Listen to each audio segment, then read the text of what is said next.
Happy Monday, one and all. I hope you're all very well. This is the first full week of The Mark Dolan Show. We've got some great bookings this week. Today, I'll be speaking to the top Labour insider who is convinced that Sir Keir Starmer can turn the ship around. I won't hold my breath. And a very special interview with Esther McVey and Sir Philip Davies. Of course, they're married. One is a former Tory MP, one a serving Tory MP. What happens to a marriage when they're both in Parliament, then one leaves? How does that change the dynamic? Is there jealousy? Plus, Sir Philip was very ill in the autumn. He had several heart attacks. He nearly died. He tells his moving story. That's Esther and Phil in just a moment after my hot take.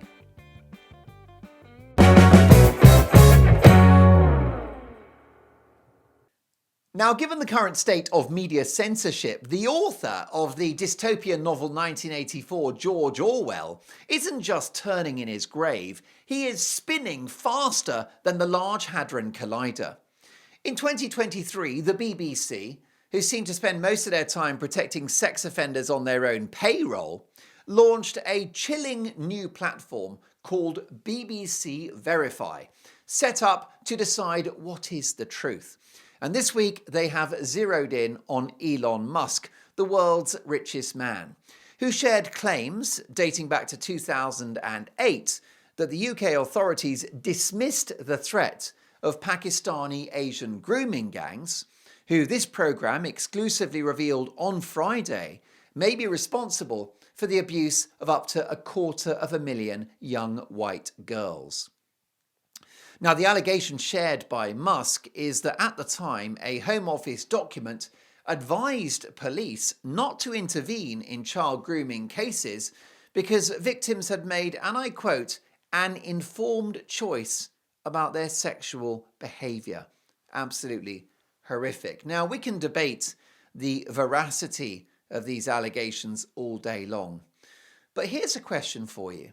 Why are the BBC targeting Elon Musk, whose recent comments about the scandal, arguably the worst in British history, have brought these appalling crimes to light?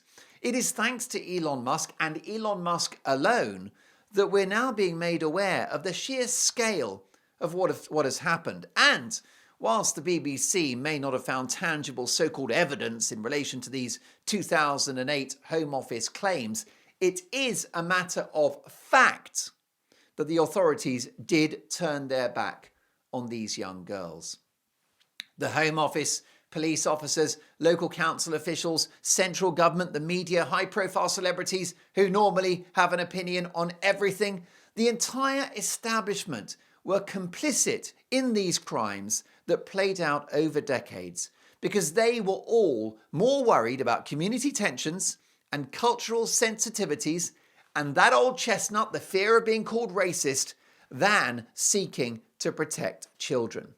This is why I will be using this show and my growing community on Substack at markdolan.com to wage war on woke.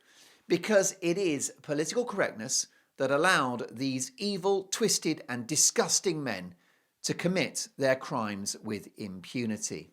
And now the BBC want to pour a bucket of the brown stuff over a heroic billionaire and free speech champion in Elon Musk, who has brought this issue into focus and turned it into a critically important national conversation.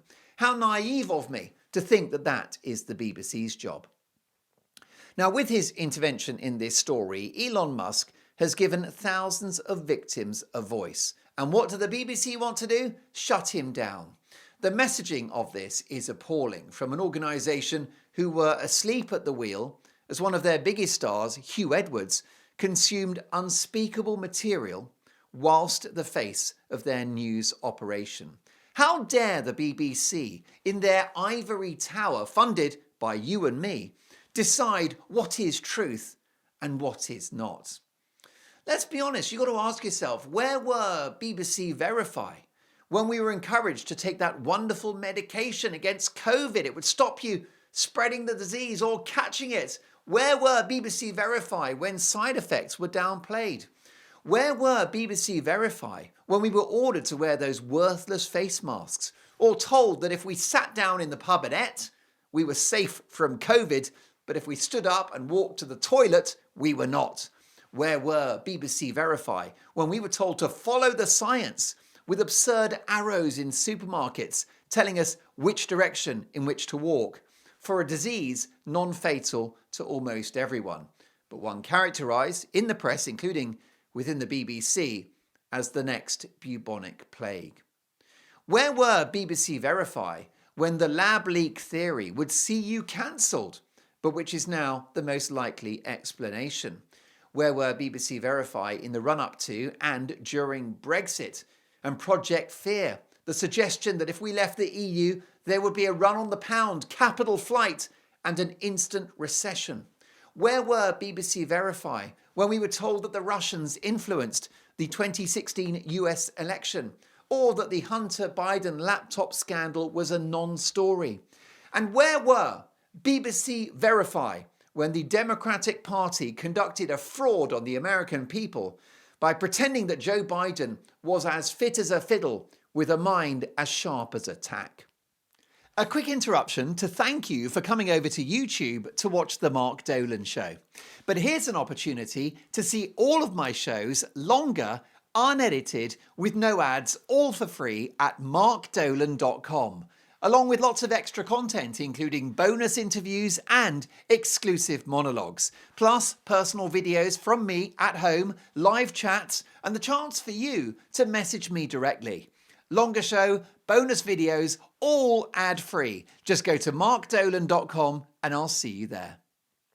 Where is BBC Verify when it comes to climate change and the wild idea that if Britain gives up fossil fuels, that it will make a blind bit of difference to global emissions, given our paltry 1% carbon footprint? Now, we all want to clean up the planet, but where will BBC Verify be if and when Britain's suicidal decision to bet the house on flaky renewables backfires, leaving the country broke, reliant on imported energy and shivering in our homes? Now, I've got no problem with any news organisation or journalistic outfit calling out lies and so-called misinformation. That is what every journalist has to do. It was ever thus. But the BBC doesn't need some kind of dystopian department paid for by the great British public to have their freedom of speech and freedom of thought policed so maniacally, particularly when they say they will be tackling right-wing conspiracy theorists and conspiracy theories, but not looking into left-wing conspiracy theorists and conspiracy theories. Except there are plenty of left-wing conspiracy theories, like the idea that a biological man can change his sex and become a woman. That is what I would call dangerous misinformation.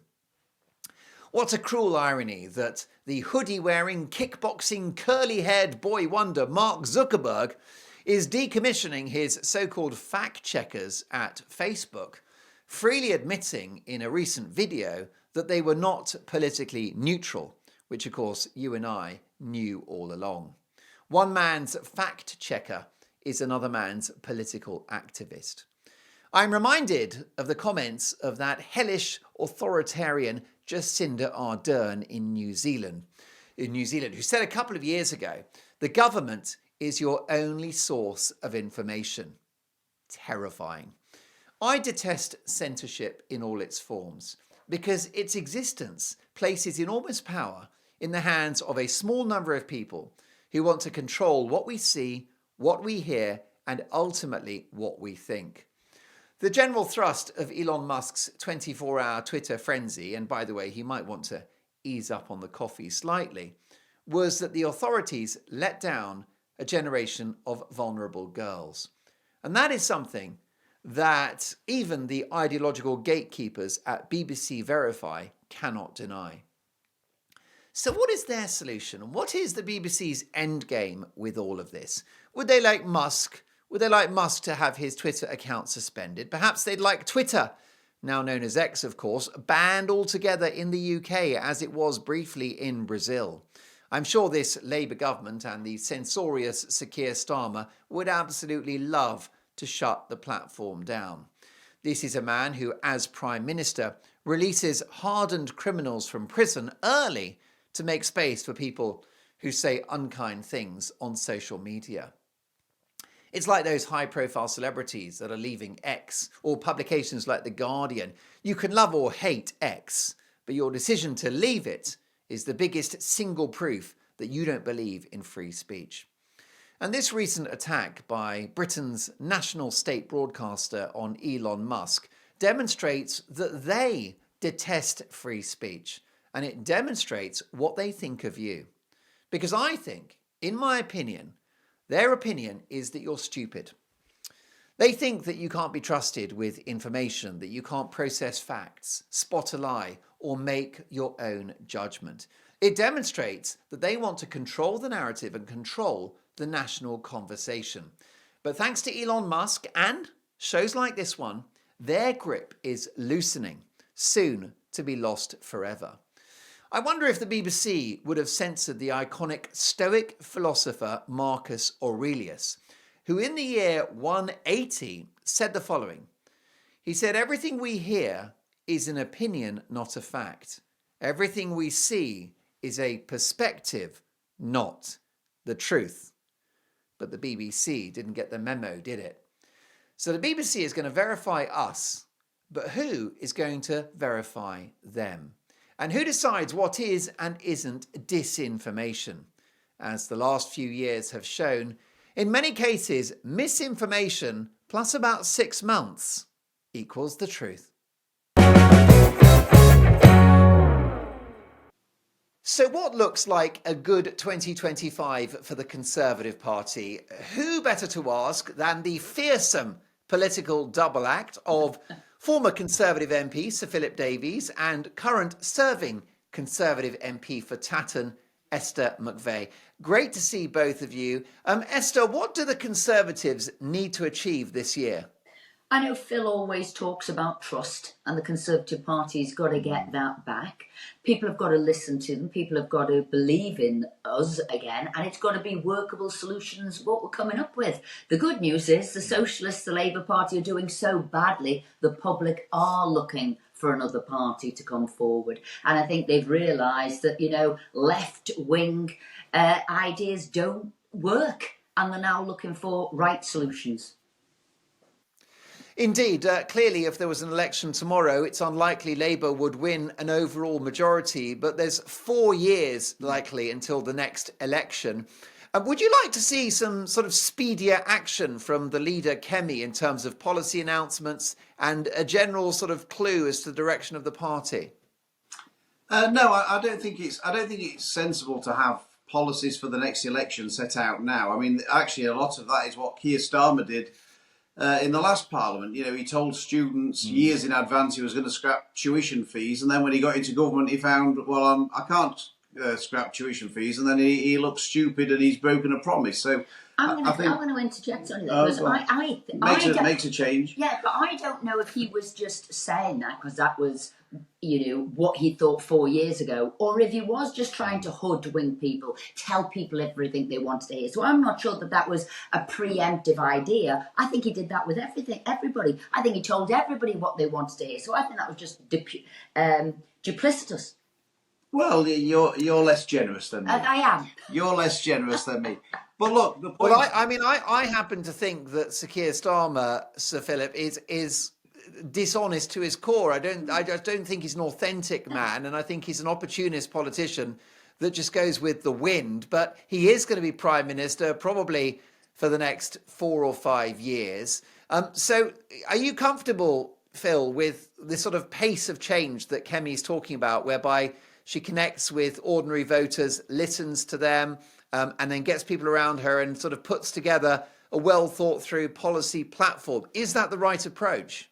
Yeah, I think so. I think you should, let's have the policies when the election comes. I think what she needs to do is set out what her core beliefs are in terms of, look, these will be her guiding principles. Hopefully that will include, sort of low taxes, freedom of the individual, individual responsibility, strong defence, strong law and order, and that she should set out her guiding principles, and that the policies will flow from those guiding principles, and that they should be judged against those guiding principles. But in terms of specific policies, no good can come from saying this is what we will do at the next election 4 years in advance. Who knows what the world will be like in 4 years' The time? only thing I think I'd add to that, I think things are moving on very quickly. I mean, you've had a petition, 3 million people wanting to get rid of the Labour Party and Keir Starmer already. So what you might have thought in the past, you've got the full 5 years. I think things are galloping on very quickly. I see destabilisation of the Labour Party from within. So I do think you might need to step up the tempo of what you're doing. Indeed. I mean, what are your colleagues on the Tory backbenches thinking of Kemi's start, Esther? Well, this week's been a very good week for her, and I think the calling for that national inquiry into the grooming was spot on. I think this was probably her very best PMQs. I think, you've got to all come together as a team. It is a new team. We've got new MPs. She's a new leader. You've got to get your rhythm, and I think she's starting to get that now. And I think, it can't just be opportunist. It has to be chime with the public, and this really does. And I think she's got it right. And now we have to push that and go forward. Sir Phil, do you think that Kemi Badenoch is the real deal? Yeah, I think. I think she's going to be a very successful leader of the Conservative Party. I think she's got a tailwind to help her with Keir Starmer. But yeah, I think she's got all the makings of a very successful leader. I think if I might be bold enough to give her some advice, it would be to you never held back with me to take the attack dogs off Nigel Farage and Reform. I think it was a mistake of her to sort of pick a fight with Reform over their membership and stuff like that. I think that was a mistake. The people who vote Reform are our friends, not our enemies, and we should be holding them close, not trying to pick fights with them. But look, she's going to make mistakes. Everybody makes mistakes, and she's going to do things that she later regrets at some point. Of course she is. But I think I've done a few of them. She's getting married to me, probably. She's best decision she ever made. Yeah, keep telling her. I'm not sure she believes that, Mark, but keep telling her. She's a lucky lady. You got my vote, Sir Phil. I mean, Esther, obviously, it's a fascinating moment in politics because we've got this incumbent government with a large majority, but unravelling. The pound is crashing. Growth is so low that we're now flirting with recession. The cost of government borrowing has gone up. But there you are, stuck in opposition. You mentioned Nigel Farage, Esther. He's the elephant in the room, isn't he, for Kemi Badenoch and all Conservatives? What do you mean? Well, you've got to deal with Nigel Farage, the threat of Reform UK. Yes, you can talk about how badly Labour are performing and what the Conservatives would do, but you're in competition with somebody else on the political right. It's two parties on the right, I get that. But I've always thought in life and whatever you do, you've got to focus on what you're doing. Kemi and the Conservative Party have got to come together and show what they're doing. They're credible, they've got workable solutions, and this is what we're doing. We're a big machine, and we need to be taking the fight. I like Nigel. I'm of the right. I'm that side of politics. He's a great showman. He's very good at getting the media in the spotlight, and I think Kemi will get there. I mean, she's brand new to the position, but he is good at at that. But at the moment, he's got to look at his team and what's going on there. We were just discussing before, he's going to lose 12 councillors. He's got a spat going on the Twitter now with Howard Cox. There's a lot going on there, but that's not my problem, that's his. And I said every party has to look at what they're doing. I'm a Conservative through and through, and I think our party is the credible alternative. We've just got to show the public that. Yeah, I mean, Esther and Phil, you're both, I guess, on the right of the Conservative Party. Phil, Reform must be quite an attractive offer to you, given the fact that you want to control the borders, stop the boats and get taxes down. Well, look, I agree with Nigel Farage on lots of things and lots of people in Reform. It's ridiculous that we're in different parties, to be perfectly honest, because we agree on far more than we disagree. But look, I was always able to hold those views within the Conservative Party. No one ever told me in the Conservative Party I wasn't allowed to hold those exact same views. And those those of us who hold those views, what we want to do, presumably, is get rid of this Labour government. We want to get rid of socialists. Yeah. We don't. If you don't believe in socialism, you want to get rid of socialists, and that's what we should be focused on. And I will take some persuading that the best way of getting rid of the socialists isn't by voting Conservative. I mean, look, Nigel's had a good run, but we're still in the situation that Reform have got 5 MPs and I think finished second in about 80 seats at the last election. The Conservative Party's got 121 and finished second in hundreds of seats at the last election. So who's likely to challenge Labour at the next election? Since the general election, even though Reform's been on a good run, the Conservatives have won 47 council seats in by-elections. Reform have won 7. The Conservative Party have gained 22 seats. Reform have gained 7. So, if you want to get rid of the Labour government, which I think is where lots of people are, then people are going to have to vote Conservative. It's fanciful. Oh, you've convinced me, Phil. It's fanciful to think that he is a Reform very are going to go convincing from man, 5 of course. MPs to forming a government. Oh, I tell you. Esther, I mean, you both sound to me like you've slightly got your head in the sand. Tories in denial. I mean, look at the recent poll in which actually Reform have tied with Labour as the most electable party in the country, leaving the Tories biting their dust. You can underestimate Nigel Farage at your peril, and that's the issue, isn't I it? never This said guy that. No, is an unstoppable political force. No, I'd never underestimate him. No, that's completely wrong. I'm just saying I believe that the Conservatives are a workable, credible opposition. That's what I said. I would never underestimate Nigel Farage, and I think that is a mistake of anybody to underestimate anybody, particularly Nigel Farage. I think he's a great showman. I think he's very good at having a feeling of what's happening right now. What I am saying is we've got to look at what we're doing and come forward. Don't be distracted by what's happening elsewhere. Yeah, I don't underestimate Nigel Farage, Mark. He's a terrific politician. One of the best of his generation, without a doubt. But the thing is that Reform are not going to go from 5 MPs to forming the government at the next election. It's fanciful to think that. It's just not. Why not? It's just not. Why going to not? Happen. It's not going to happen a lot in real votes. Not opinion polls. In real votes, since the general election, the Conservatives have won 49 council by-elections and Reform have won 7. The Conservatives have gained 22 council seats since the general election.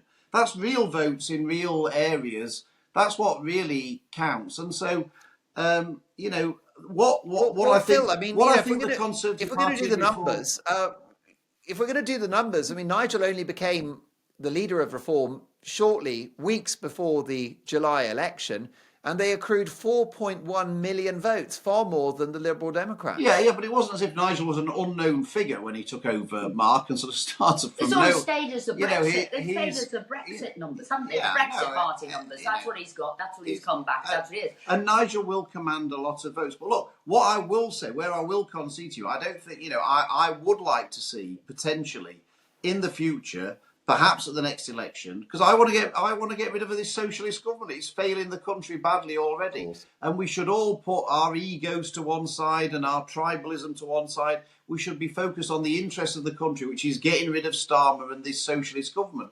And so I would like to see maybe at the next election some kind of electoral arrangement whereby we stand aside for Reform, where they finish second. Ahead of us in the seats at the last election, and they do the same to us, as to give us the best chance of getting rid of this government. I would like to see that, and I hope that egos on both sides don't get in the way of what people want to see, which is getting rid of a socialist government. Because what we don't want to see is socialism coming through the middle and winning the next election, which is like possible. a loveless Starmer again, which we've got now. Which is possible. Well, the worry you've got, Esther, and you know Nigel Farage, and you've spoken with admiration about him in some ways, although you don't entirely share his politics. But what does he want more, a Reform UK government or to destroy the Tories? Well, if it was to destroy the Tories, then he's not really somebody of the right. If that's his focus, to destroy the Tories, rather than what the focus should be, get rid of a socialist party that's destroying the country. You see, I'm about the country and I'm about the public. I'm not about me. So this ego thing you need to get rid of. So if somebody's more about them and destroying their opposition and not thinking about the need of the country, well then that isn't my politics. Do you see what I mean? Because I've got farmers in this constituency who are being done over. I've got workers, employees and business owners who are being done over. I've got pensioners being done over, students being done over.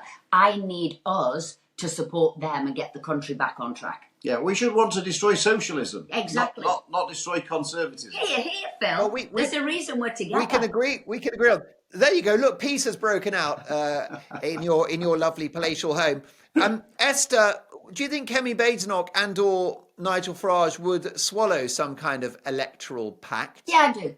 I think nobody will talk about it now. Nobody will want to discuss it now. But really, you're talking about the general election. You're talking about being pragmatic. You're talking about how do we win? How do we, maybe you'll get some more seats. That's what we want. And how are we going to win? You've got to look at it. But those discussions realistically won't be now. And they certainly won't be in the open now. In fact, they won't be taking. What would Nigel Farage want in return for the support of Reform UK? What will he? We'll just want to get, I guess, as many seats as possible, won't he? I think that will be his ultimate goal, depending on how close the general election is. A bit like you saw, maybe an alliance, a pact, like you had the Lib Dem Conservative. I don't really know. In 4 years' time, you just don't know what the numbers are. But really, he should be wanting to do as well as he should do, us as well as us can do, and boot out the Labour Party. I mean, Phil, can you anticipate a Conservative Reform coalition if there was a hung parliament? Yeah, I mean, look, Nigel Farage and Richard Tyson Reform. I think they're arguing for PR. They believe in PR. Well, the consequence of PR is that you will always have a hung parliament and you're going to have a coalition. So you can't be in favour of PR and say we're not prepared to enter into a coalition with anybody else, but that would be stupid. So the logical consequence of supporting PR is that we want to go into coalition, and perhaps they would think, well, with us there as the coalition partners, we could hold a Conservative government's feet to the fire and make sure that they don't pursue sort of non-conservative policies. I would like to think that's what they would. Think that they could bring as a coalition partner to the Conservatives. Look, the one danger is, I think, Mark, from this happening, I think it should happen. But look, the chances of Nigel Farage playing third fiddle to a Conservative Prime Minister or whatnot seems to me to be slightly remote. I mean, that's the bit that I'm nervous about. I mean, I hope he would do it, and I think he should do it, and I think it will be good for the country, and I think it will be good for reform. But I'm nervous about whether or not Nigel Farage would ever want to play second or third fiddle to anybody, to be honest. Well, he's happy to play second fiddle maybe to Mandelson if he's going out working for Keir Starmer and going out there and working with Trump. So who knows? Who knows? Esther, you are a true Conservative, and lots of true Conservatives have already defected to Reform. So what is it about the Reform programme that you don't like? Well, I'm a Conservative. The people who seems to have been defected so far are people who've lost the seats, and they were probably in a red wall seat, and they're thinking, we want to get a right-wing party back in those seats, and those are the people who've come forward. But like I said, I'm a Conservative, and I'm not looking to change party because I believe we're the alternative. But that doesn't mean we're not friends. That doesn't mean we can't work together. That isn't that we, can't. I think we can work together. So that's the difference. Okay, well, that's fascinating. Now, can we talk, Sir Phil, and because you're out of the Commons, you don't have to be polite, you don't have to worry about offending the leader. He's never worried about that, really, Mark. Well, that's true. I mean, you're the most off-message backbencher I know, which is why we love you, Esther. Always principled and normally on the right side of the argument. But, Sir Phil, let's talk about Robert Jenrick, because he's doing a lot of social media, he's recording videos, he's talking about immigration, he's talking about the grooming gangs. Is he upstaging Kemi Badenoch? No, I don't think he's upstage. You know, he's in the shadow cabinet. He's the shadow justice secretary, and so he's quite within his rights to be speaking about Those these. videos, Phil, have you watched those videos? Because he doesn't look like he's got a boss. Well, look, people read what they want to read into these things. Is what I find. I mean, if you know, people like Robert are in an impossible position because, of course, if he wasn't doing those things, everyone would be saying, "Well, where is he? He's invisible. He should be speaking out about these things, and he's not. He's not invisible. He is speaking out about these things." And people say, "Oh, look, he's trying to. It's another leadership bid or something." Sometimes in politics, you can't win. I mean, basically, what Robert should do is what he's doing, which is speak out and for the Conservative Party and make people watch that and think, oh, actually, I agree with the Conservatives about that. They seem to be speaking about that. I agree with that, and I think he's doing that quite effectively. And the person who will benefit from that is Kemi Badenoch, because it'll help her become Prime Minister.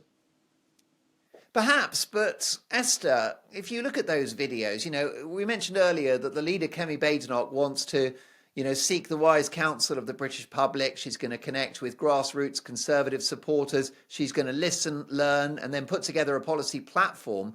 But that's not the messaging of Robert Jenrick's videos, is it? It looks like he's got the answers, and he does look like a proxy leader, don't you think? I think you've only got 121 MPs at the moment, and a lot of us are having to go out to do a lot of work. He is in the shadow cabinet, and he's doing that. You'll find at the moment there's a lot of constituents, a lot of people get in touch with you to say, we need to see you more. We need to see your presence because we all believe in the Conservative Party. So there is an element of pushing the front bench or our front bench to do more. So you'll see Victoria doing a lot for farming. I voted. So you think that Robert is doing these videos would you think he's doing these videos with Kemi Badenoch's blessing? Because when I look at those videos and the tone of them, I feel like I could be watching a Reform UK MP. And secondly, they just have a sort of tone which is different to the leadership of Kemi herself. When I was in Robert's team, so I voted for Robert throughout, and I did have him as my candidate. And when you saw the polling come through, he was more on the reform side, and a lot of people said we definitely would vote for Robert. And we've always been a sort of a spread of people within the Tory party. So he will be going out there. And I think that's important that we reach out to all parts of that Conservative family. And I do want everybody to be going out there punching above their weight. They all need to be doing that. But so long as at the end of the day, they all understand, as do I, that the leader is Kemi, that's who we put in place. That's who's got to win, because we don't need to destabilise ourselves. We all should be out there fighting to say, get back on board, we're the winning team. Is Robert Jenrick a good plan B, Sir Phil, if things don't work out for Kemi Badenoch? Things are going to work. I mean, there's not going to be a change of leader before the next general election, No.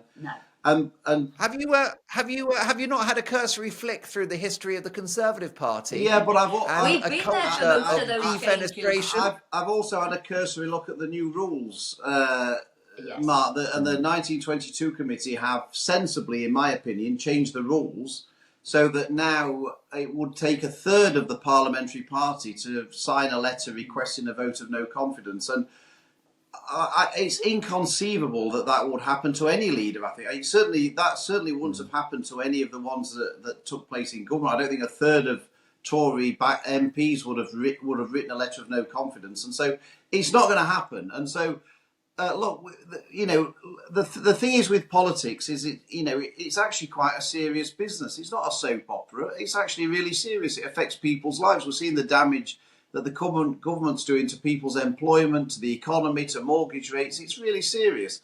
And so let's focus on the issues, and rather than this sort of endless soap opera that who's going to be changing leader when and where and whatever.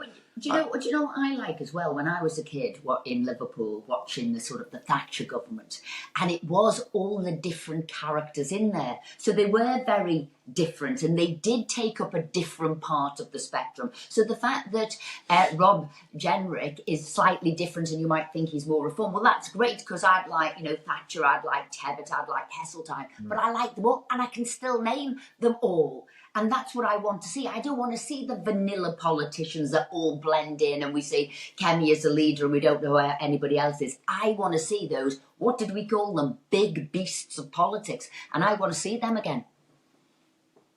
Yes, I mean, we'll move on to some other aspects of the Tory party in 2025. But Sir Phil, the last question on this one of Jenrick and Badenoch. Is Jenrick not the right kind of person to do business with Nigel Farage? I mean, he's making some very reform UK noises. Obviously, his leadership bid, which you supported, Esther, involved leaving the ECHR, probably looking at the Human Rights Act as well. And lots of other reform-friendly policies. Do you think, Sir Phil, that it is possible that Robert Jenrick is either preparing for, a leadership bid at some point in the Tory party, although you've said that's difficult, or preparing a sensational defection before the next election? No, I think I could say with 100% certainty neither of those things will happen. But look, if Robert can help smooth the wheels to an electoral pact with reform, then that would be great. That would be good for everybody. So I don't think look, in terms of policy differences, like I say, I agree with reform on virtually everything, but that's because I'm a conservative, and I'm not going to fall out with Nigel Farage because he's in a different party. I agree with him on lots of things, and he's a friend. Reform voters are our friends; they're not our enemies. Our enemy is socialism. That's our enemy. We've got to focus on that. But the other thing I'd say, when you're talking about big changes in ECHR and things like that, sometimes you do actually have to talk about it and plant the seeds. So I think what you might find happen is that Robert Jenrick has managed to talk about that. People have discussed it, do we, don't it? And then Kemi can follow along. For some people, it seemed too big a change straight away. In 4 years' time, I think everybody's saying, oh my goodness, why haven't we done that already? So don't think that means you're on different sides of a page. It allows you, and in politics you'll say, to set the narrative of where you're going. And I think he's doing that very well. Now, Esther, you've spoken about the current situation within the party, the leadership. It's not a good look for them to make a change. Phil has pointed out the rules are different now, so it's unlikely to happen before the next election. But do you feel vindicated in your choice of Jenrick over Kemi Badenoch, given what is perceived as a weak start from the new Tory leader? Well, look, that was my choice. And of course, that was my choice. And I like Robert. I've worked with him. He's been my PPS. So he's also been a secretary, Secretary of State. So when you know somebody, you trust somebody, and you've got a good working relationship in it. So, I'm glad that I chose him and he was down to the final two. And then after that, this is who we've chosen. We live in a democracy. That's who we've chosen for our leader. And you must get behind them. Because ultimately, I'm a team player and I want our team to win. And that's how it works. Most definitely. Let's talk about another former Conservative Prime Minister, Liz Truss, Sir Phil. Given the turmoil in the markets, the pound has dropped to its lowest level since 2023. The cost of government borrowing is higher than it was after Liz Truss's ill-fated mini-budget. We're flirting with recession. Interest rates are stubbornly high. Inflation on the rise. What a horrible mess. Was Liz Truss ultimately, will she be judged rather more kindly by history, do you think? No. That was a straight answer, a one-word answer. Don't often get that from politicians. No, she won't. That's what happens when you leave the House of Commons. She won't be judged kindly. No, look, this government's been, he's presiding over an economic disaster, and Liz Truss presided over a shambles when she was Prime Minister. Not just an economic shambles; it was the whole thing was a complete shambles. So the two can both be the case. It's not the case that just because this government's bad, it therefore means Liz Truss wasn't bad. They both can be bad, and they both were bad. The damage, I agreed with much of what Liz Truss said in terms of the fact that we were overtaxed and we needed to have tax cuts and all the rest of it. But the implementation was abysmal, and it put the case for tax cuts back decades. It gave tax cuts a bad name, her mini budget and her time in office, and I can't forgive her for that. To be perfectly honest, it was a mess. interest rates were going up anyway because of what was happening around the world. And yet she managed, through sort of political stupidity, to get the blame for interest rates that were going to go up anyway. And she managed to act in a way that meant that she got the blame for them, all of them going up. And it was. I'm afraid it was her time in office was crass. It was hopeless. Even those of us who agree with the general thrust of her arguments, have to accept that her time in office was a shambles, and I'm afraid history will be just as brutal to her as it was at the time. Well, Esther, we know that mini budget was very poorly executed.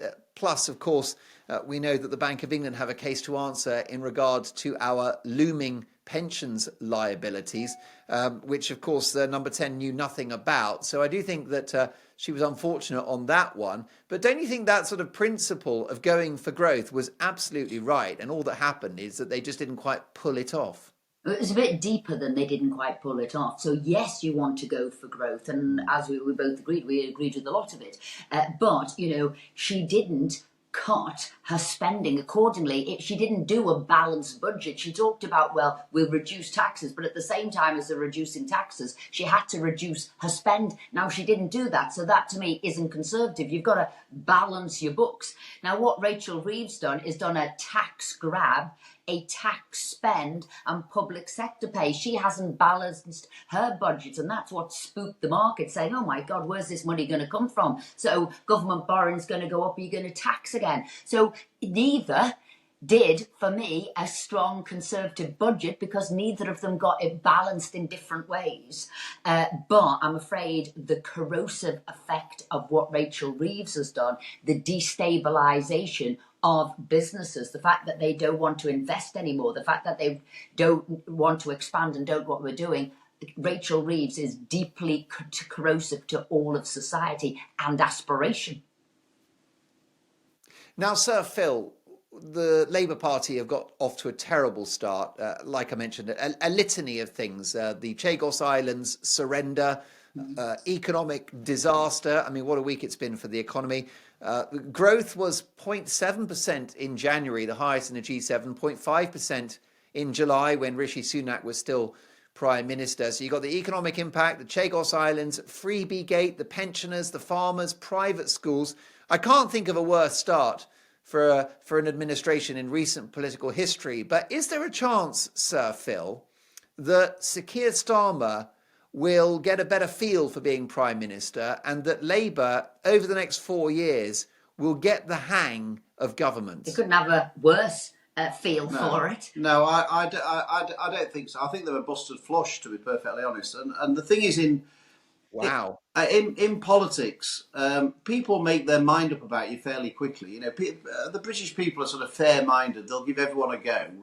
But once they've decided that you are whatever, if you're a new MP and you don't ever appear anywhere for ages, they'll decide that you're lazy. And there's nothing really you can do to change that perception once it's started. And I think the public have decided that this government is absolutely hopeless, with good reason. And I don't see how they're going to change that narrative. I really don't.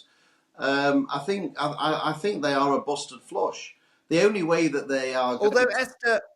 The only way they're going to survive is Starmer, go on. Is if the Conservative-minded people, if we cut our own throats with reform and let Labour win an election with 29% of the vote or something, that's entirely possible. Well, that's the only way I can see Labour winning the next election, is if we allow them to win the next election. Esther, we can all agree that Sir Keir Starmer is a very ruthless and ambitious man and an opportunist. He doesn't really have any principles. He just goes with the wind. So therefore, could he turn this around, given his lust for power?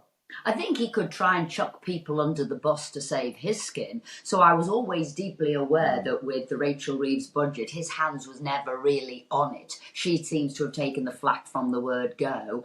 However, when you get rid of your chancellor, you usually follow yourself. So I think it's a dangerous one for him to chuck her under the bus. I equally don't see anybody else on that front bench who could come over and be the chancellor, because all of them don't have any sort of business economic sort of credibility. accountability.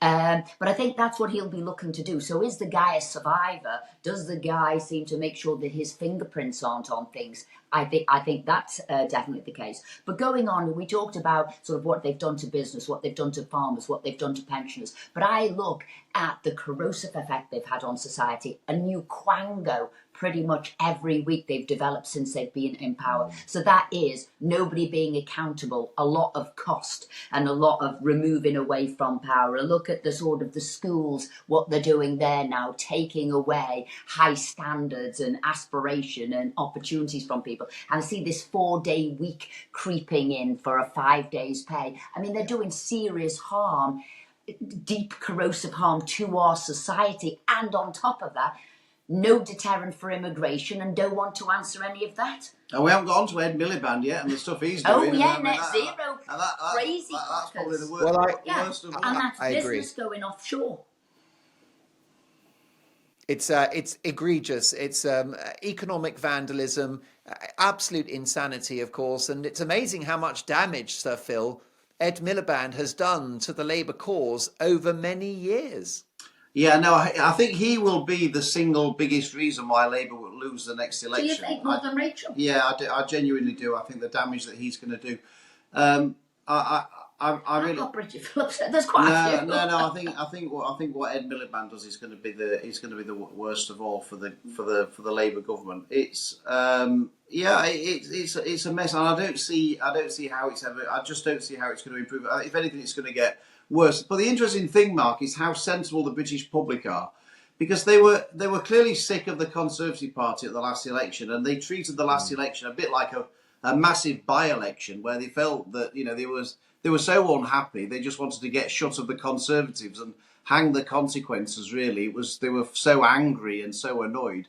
Usually, at a general election, people say, well, the current lot are useless, but when I look at the others, I don't really like the look of those, and I'll stick with what I've got. But they were so angry, they treated it like a massive by-election and just wanted to get shut. But even with that backdrop, Labour only got 33% of the vote. They got fewer votes than Corbyn had got in 2019. The public still didn't really want to vote for Starmer or Labour. They still weren't sold on that. The British public are pretty perceptive when it comes down to it, and they were never persuaded by Labour, even though they were just desperate to get shut of the Conservative government. Esther, I don't know if you agree with me, but I think Britain needs a Trump-style economic and societal revolution at the next election. Are the Tories the party to deliver it? Yes, I think they are. I think it's interesting, and like I say, sometimes you've got to sow those narrative seeds, where are you going and what you're up to. And I think, and I go about and speak in my constituency, I hold regular sort of ask the MP questions, and it was as if the public were taken aback by this sudden surge in wokeness, and they didn't understand this. Well, what do you mean that you were confused between what a woman and a man is, and there's genders and there's this, that, and that, and they didn't really get it. So it was like the public were caught on the hop with this, I know Labour call it progressive way of doing things, and they never really cottoned on. So now they understand. So woke needs to be chucked out the window, and they've woken up to all of that. So I do think the Conservatives now can set their stall out for what they want to do. I think you've got a receptive public who are understanding the argument now. They're seeing the harms in what's gone on. So I think it's everything will align and come together. Did you have that in your past? People would say, what do you mean? They couldn't get their head round. Where was this gender stuff? How could people choose to be a man one day, a woman the next, be in a prison? They didn't get it. Now they do. And they thought politics went bonkers for a period of time. I think you've got to think about why people voted for Trump. Why American people voted for Trump at the election, and to me it was about the economy. Well, yeah, it was about who's going to get the economy going, but it was I think it was a combination of that Trump's going to put America first. He'll always put the country first. He genuinely believes he wants to make the country great again, and I think they had a feeling that he'll get things done. He'll get things moving, and so I think that the lesson for Kemi Badenoch in this is that she's got to tap into that. She's got to tap into that the public are crying out for somebody who's going to get the country back on track, that's going to put the country first, and he's going to get things done. And I think if she can persuade people of those things, then she'll do very well. And straight talking and deliver on it. So you're right. They saw Trump as somebody he'd fought battles with, whether it was the the judiciary, whether it was the political establishment. He was still standing, and he stood firm to his word. I think there's an element of that, isn't it? It isn't slip sliding and try and apologise and agree with everybody. You've got to say, this is our path, and we're now going to sail it for the good of the country. Although, Esther, if the Tories are going to do that, they've got to make sure that it's not Reform UK and Nigel Farage who sort of occupies that territory. Those who feel politically homeless, those who want a political and economic and societal revolution. At the moment, Nigel Farage is very much offering that to voters, which is why they're supporting him. So I've said he is the showman. He is great at capturing the headlines, and what the Conservative Party are good at, and they've got to do is say, but this is the solution. So yes, he hasn't seen the problem. Yes, he's addressed it. He's brought it to people's attention. He's highlighted it, and it's great. But this is the solution, and this is how it's delivered. So I think that will be the difference. One's highlighting it, the other one's got the solution, and it's the Conservatives with the solution. Now, before I let you go, and I'm so delighted to have you on the show, I've always been very fond of both of you and an admirer of both of you as politicians. I agree with you most of the time, and I'm delighted that you joined me for this all the time. brand new... It's not all, it's most of the time. I want to know what he doesn't agree with us, but that's another show. I know. I can't just completely acquiesce, have I? I've got to. I'm sure, because that's the point, right? No two people think the same things, and you'll both have your own political differences, even though you are married, and very happily so. What about that change that happened in July? Of course, Esther, you're still a popular serving member of Parliament and outgoing in your case, Phil. Has that been a difficult transition, Phil? No, not really, actually.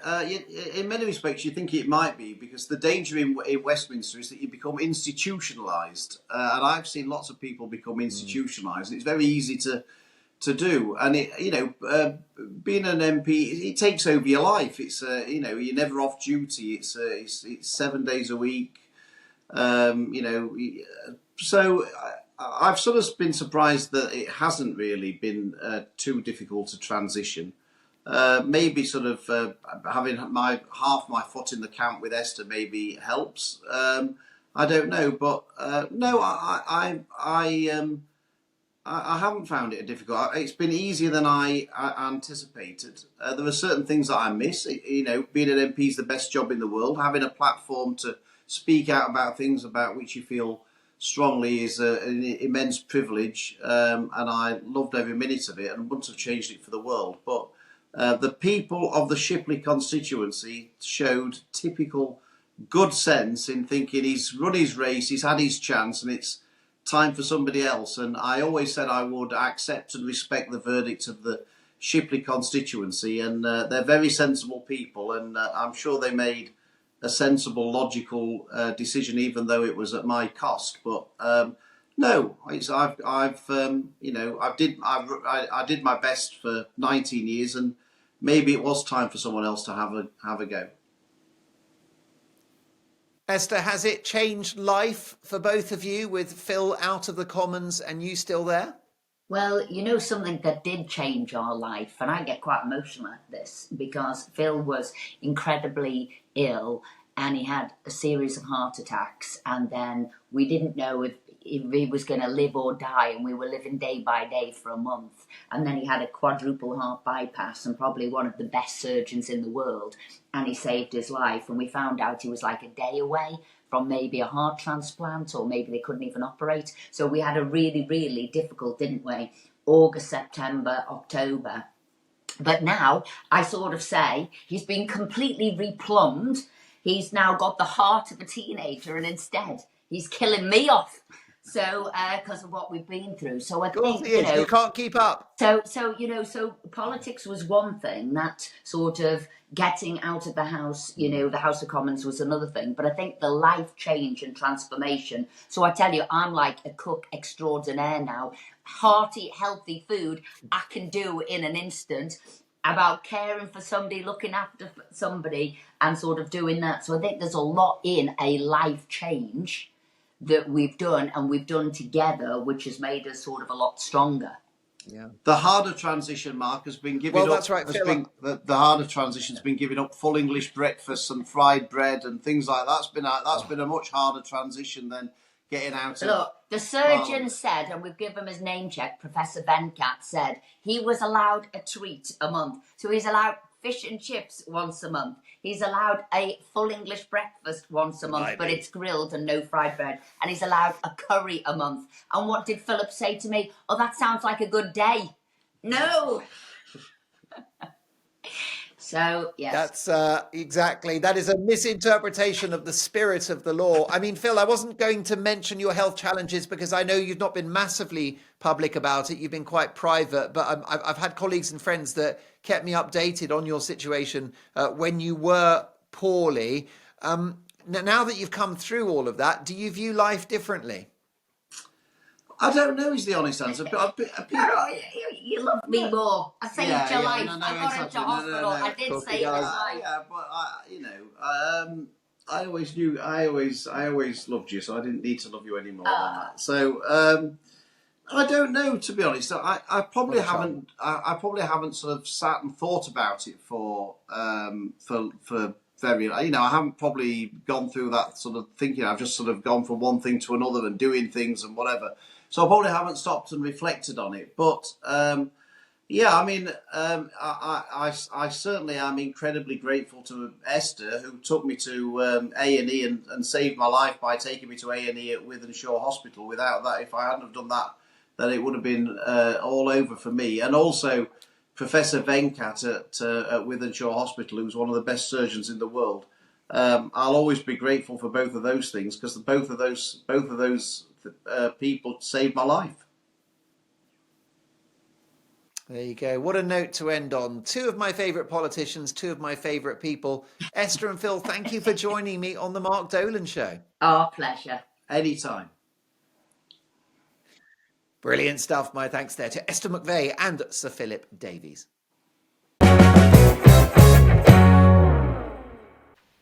Well, turmoil in the financial markets with the pound crashing and the cost of government borrowing now higher than after Liz Truss's elevated...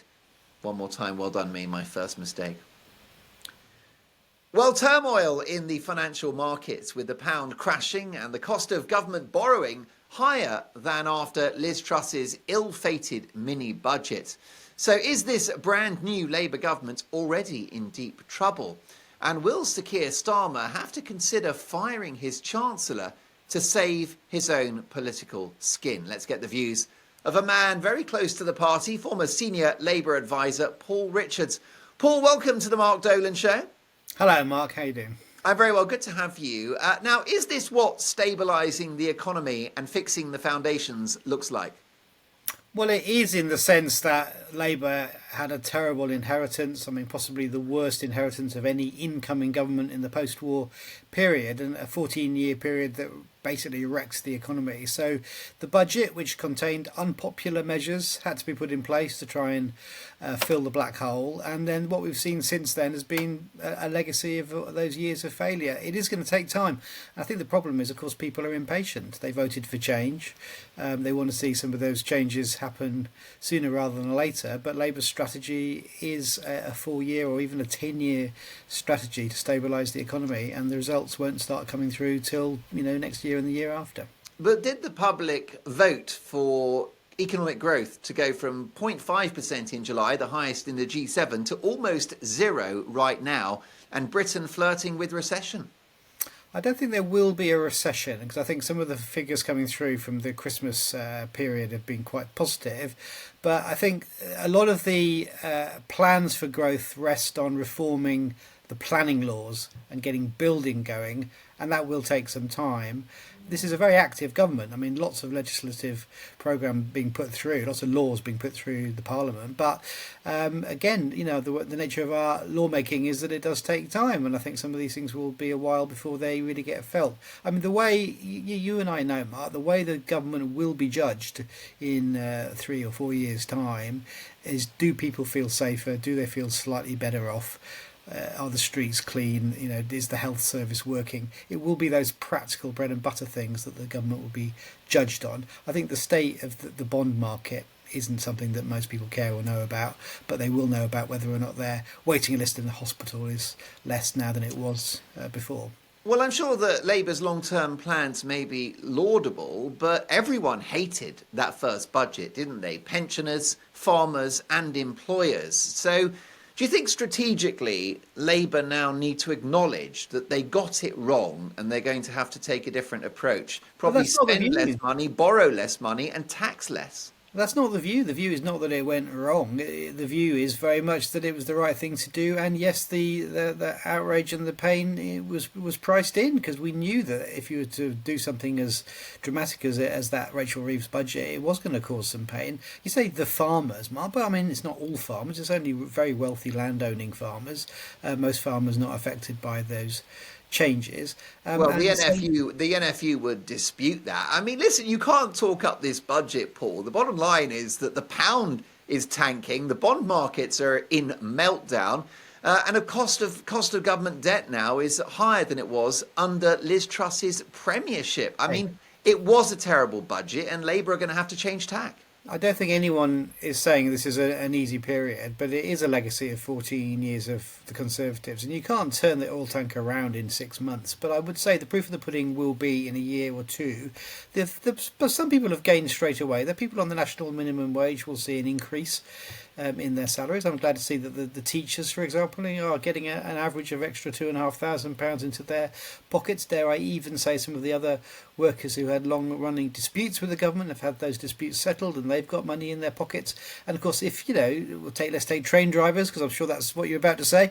Train drivers getting a decent salary, what do they do with their money? They're going to spend it in local shops and pubs and restaurants. They're going to revive the high streets. They're going to help local businesses. So this money starts to flow back into the economy, and that helps everybody, and that's where you get the growth from. But then, of course, business sentiment is at its lowest level since the first lockdown, and that's the big problem, isn't it? You've clobbered business, and they're the ones that are there to help out this Labour government to deliver the growth that's going to pay for public services and to employ people so that the state doesn't have to. But it's in the interest of business to have a growing economy, and I think some of the measures taken, for example, to put more police on the streets will help those businesses on the high street, particularly with the epidemic of shoplifting, to take an example. Call me old-fashioned. Wouldn't it be easier to let businesses hire people by making it less bureaucratic and cheaper to do so? Well, we'll see. And I think that a lot of it has been quite hysterical. So I think we'll have to see in a year's time how many businesses have had to adapt in the ways they've suggested. Isn't that a dismissive and arrogant attitude to take? Not arrogant, but I just think often absolutely struggling. But the role of the CBI, the role of the National Farmers Union, the role of these sort of representative trade bodies is to cry wolf. I mean, they are to try and get the best possible deal for them. This is gaslighting. I've never heard such an obnoxious remark, that you think the CBI and the NFU are just basically, imagining that they're in crisis when they're actually not. That's their job. I think they're there to special plead, and they are doing. But like I say, the proof of the pudding will be in a year or so what actually has happened in the real economy and how people feel and whether they're spending money and how businesses are doing. I mean, the CBI is going to get the best possible deal for its members. The NFU is going to get the best possible deal for its members. That's fine, but sometimes the language they use and some of the points they make are a little bit extreme, and I can't believe, by the way, that's the most obnoxious thing you've ever heard. Well, I mean, listen, it's early days on the Mark Dolan show, but I do think you're quite dismissive. I mean, does this demonstrate that Labour have a problem with businesses and Labour have a problem with farmers? I think on the farming issue, I just invite everyone watching this to just look at the actual detail of the policy, because the people that the policy is affecting are the very rich landowners. I mean, Why did 10,000 farmers descend on Whitehall and lose Well, money in order to protest if a it lot of those, only affects a handful of millionaires? well, most of those people on the demos and the protests, of course, are not affected by this, and even the ones that aren't paying the same rate of inheritance tax as you and me. They're still getting a tax break. But the people that they put up as their spokespeople, Jeremy Clarkson, that guy that was the chair of the stock exchange, I mean, these are the people who should be paying a fair whack in tax, people who bought land to avoid inheritance tax and aren't really farmers at all.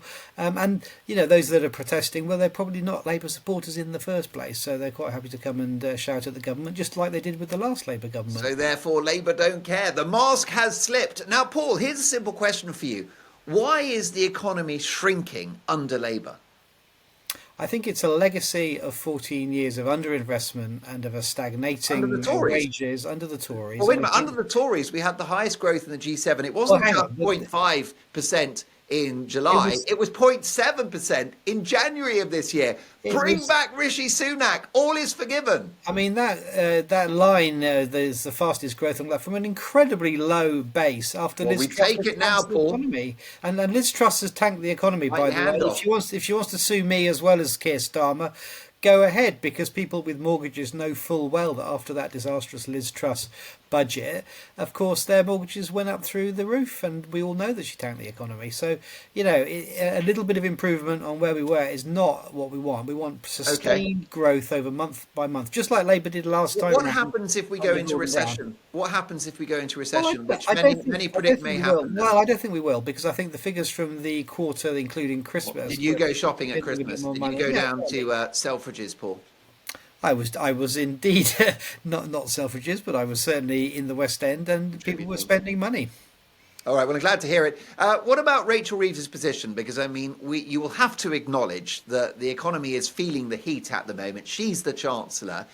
Do you think if things do go south for our economic prospects, that Starmer may have to axe his number two? He may have to fire Rachel Reeves. What do you think?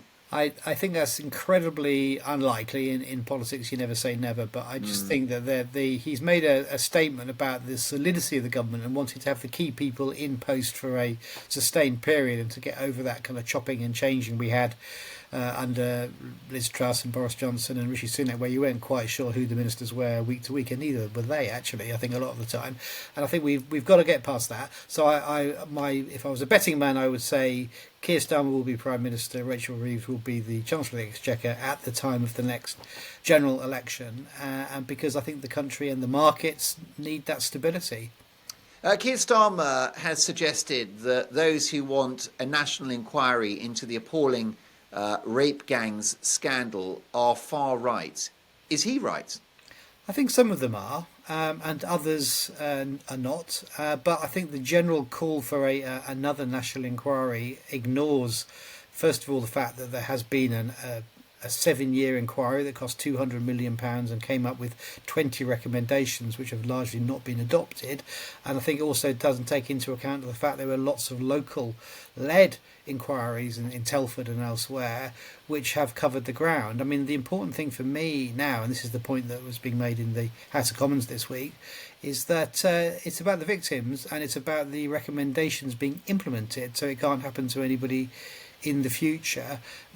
Suella Braverman, when she was a Home Secretary, wrote the foreword to the government's response to that big national inquiry, welcoming it and saying how strong it was and how many recommendations that she would adopt.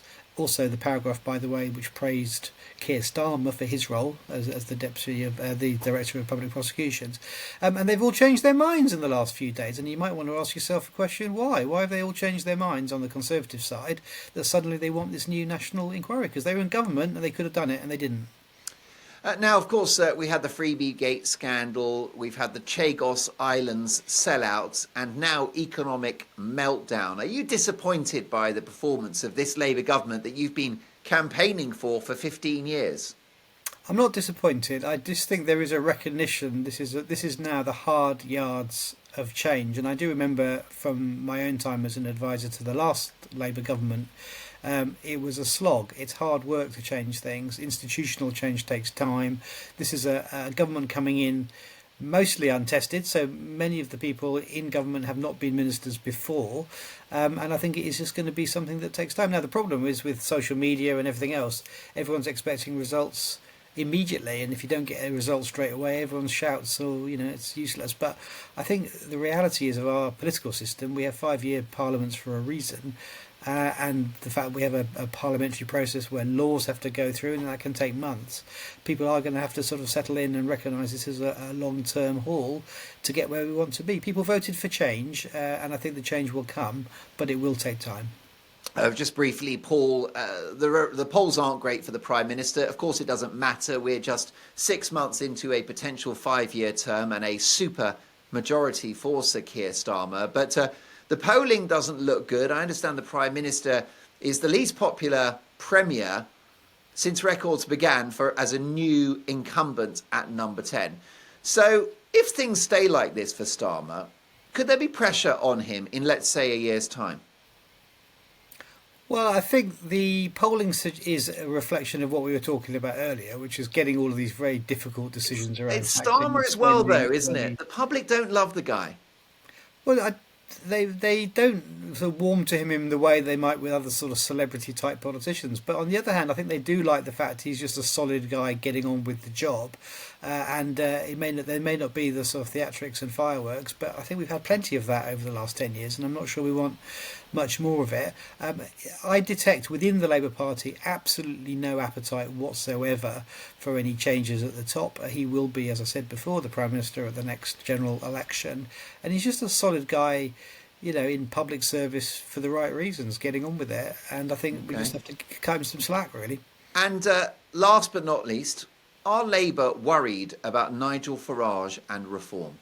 Well, that's a really good question, and I think worried may not be the right word, but certainly very much aware that he is the Reform are biting at the heels of Labour as well as the Conservatives. And the big sort of breakthrough story from the last general election not only was the Labour landslide, but also Farage's party doing so well in so many seats where they're in now second place, and of course 80 of those are Labour seats. So it does put pressure on Labour to come up with a convincing answer to those people who might be tempted to vote for reform. And it's a global phenomenon, isn't it? This is going on all over the world. The rise of the populist, the sort of anti-establishment, we're on the side of the people against the elite. All of that stuff is going on from America to here to all over Europe, and I think Labour just has to address this head on.